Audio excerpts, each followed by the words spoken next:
बिस्मिल्लाहिर्रहमानिर्रहीम। अस्सलामुअलैकुम नाज़रीन, मैं हूँ शहजाद मिर्ज़ा। आप देख रहे हैं हमारा यूट्यूब चैनल एक्सपोज न्यूज़।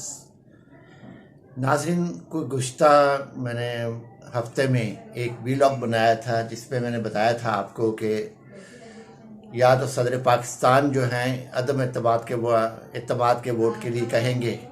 खैर वो तो नौबत आई नहीं, तो इन्होंने इस्टेब्लिशमेंट की जानिब से इनको जो हदायत जारी हुई हैं उसके मुताबिक ये अब एतमाद का वोट लेंगे। इम्पोर्टेड वज़ीर आज़म जो है शहबाज शरीफ जो है, जो एक नमूना पाकिस्तान है, तो वो अब एतमाद का वोट हासिल करेंगे। तो नाज़रीन, एतमाद के वोट के लिए अब जो है सबसे जो है अहम चीज़ वो 2-3 जमातें हैं जो इस वक्त इनको वोट देने की है। अब वो जमहूरियत पे अमल करते हैं या पैसे पे अमल करते हैं, अब ये उनके ज़मीर का सौदा है। चाहे वो MQM हो, चाहे वो बाप पार्टी हो, चाहे वो पख्तूनख्वा मिली पार्टी हो, अब है सौदा ज़मीर का या है सौदा जमहूरियत का। अब वो जमहूरियत का सौदा करते हैं या ज़मीर का सौदा करते हैं, ये अब तीनों पार्टियों में मुनस्सर है। पहले नंबर पे MQM है, क्योंकि ये पीपल्स पार्टी के बाद MQM है। फिर खैबर पख्तून जो है पख्तूनख्वा मिली पार्टी है। फिर जो है बाप पार्टी है, बलोचिस्तान अवामी पार्टी। ये 3 पार्टियाँ जो हैं इस वक्त अहम हैं इत्तेमाद के वोट के अंदर। तो अगर ये इत्तेमाद के वोट के अंदर अगर इन्होंने ज़मीर का दोबारा सौदा किया तो फिर यकीनन ये वज़ीर आज़म बनेगा।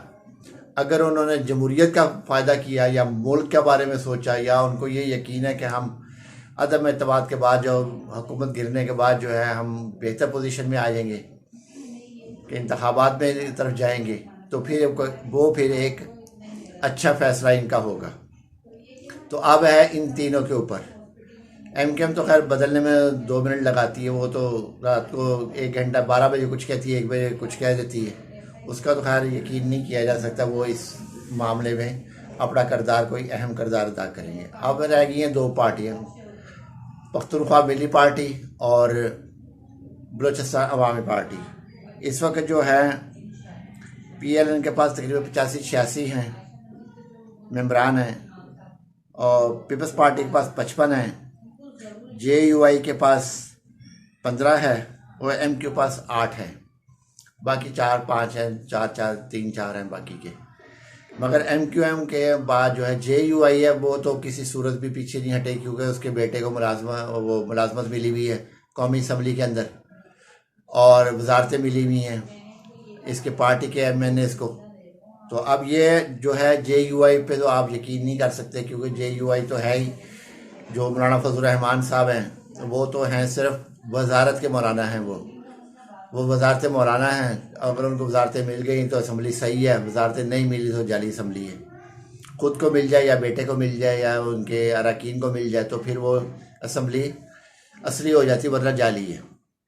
तो नाज़रीन, इस वक्त सूरत हाल ये है कि ये जो मिनी बिल लेकर आ गए थे, जो इन्होंने इंतखाबात के लिए सुप्रीम कोर्ट ऑफ पाकिस्तान 21 अरब रुपये का कहा था, वो बिल जब पार्लियामेंट में लेकर आए तो फिर कायमा कमेटी ने उसको जो रोका है।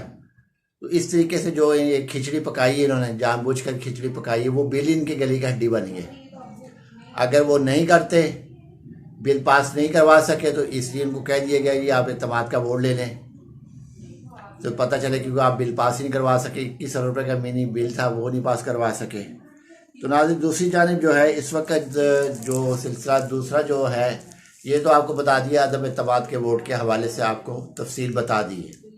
अब 27 को लेते हैं नहीं लेते, क्योंकि एक जानिब क्योंकि जब उस वक्त तक ये वोट नहीं लेंगे जब तक इनके मामला फहमियाँ सबसे दूर हो जाती हैं। मामला फहमी हो जाएगी तो फिर ये एतमाद का वोट लेंगे, अदरवाइज़ जब तक वो मामला हल नहीं होते ये एतमाद का वोट नहीं लेंगे। हो सकता 27 को मामला हो गया तो 27 को ले लेंगे, नहीं हुआ तो फिर आगे चल के लेंगे। तो दूसरी जानिब मरियम औरंगज़ेब जो है, जो बेकार की इंफॉर्मेशन मिनिस्टर है, जिसको ब्रॉडकास्टिंग का पता ही नहीं है, जिसको लॉ ही नहीं पता, इंफॉर्मेशन लॉ क्या है, जो मुंह में आया बोल दिया। क्योंकि वो मारिश के बदले उसको वजारत मिली हुई ना, क्योंकि वो जेनुअनली तो वजीर नहीं है। वो जो मारिश की गई है, आले शरीफ को मालिश करते रहे हैं, इसकी माँ जो तारा औरंगज़ेब जो इस वक्त बनी हुई हैं, तारा अशरफ से तारा औरंगज़ेब बनी हैं, तो वो जो मालिश करती रही हैं, तो मालिश के बदले माँ बेटी को जो वजारतें रिजर्व सीट से मिली हुई हैं, तो नमक हलाल तो करना ना, इन्होंने चाहे रियासत जाए भाड़ में, उन्होंने नमक हलाली करनी आले शरीफ की। तो नाज़रीन ये है कि अब वो ये कह रही हैं कि जी कोई ऐसा इत्तेमाद का वोट का कोई बातचीत नहीं है, जबकि वाज़ह तौर पे इनको कह दिया गया है इत्तेमाद का वोट ले लें वरना सीट छोड़ दें। तो इस वक्त जो है दूसरी जानिब जो है नाज़रीन, वो ये सिलसिला चल रहा है कि परवेज़ इलाही साहब से रब्ता किया जा रहा है नून लीग की जानिब से कि हमने पाकिस्तान पीपल्स पार्टी को पंजाब में नहीं घुसने देना। तो अब देखिए क्या फ़ैसला होता है, फिर अगले वीलॉग में आपको बताएंगे। ये आपको एक क्लू दे दिया, अगले वीलॉग के लिए आपको बताएंगे अगले वीलॉग में परवेज़ इलाही साहब ने क्या जवाब दिया। तो नाज़रीन वीडियो अच्छी लगे शेयर करें, लाइक करें, हमारे चैनल सब्सक्राइब करें। शुक्रिया।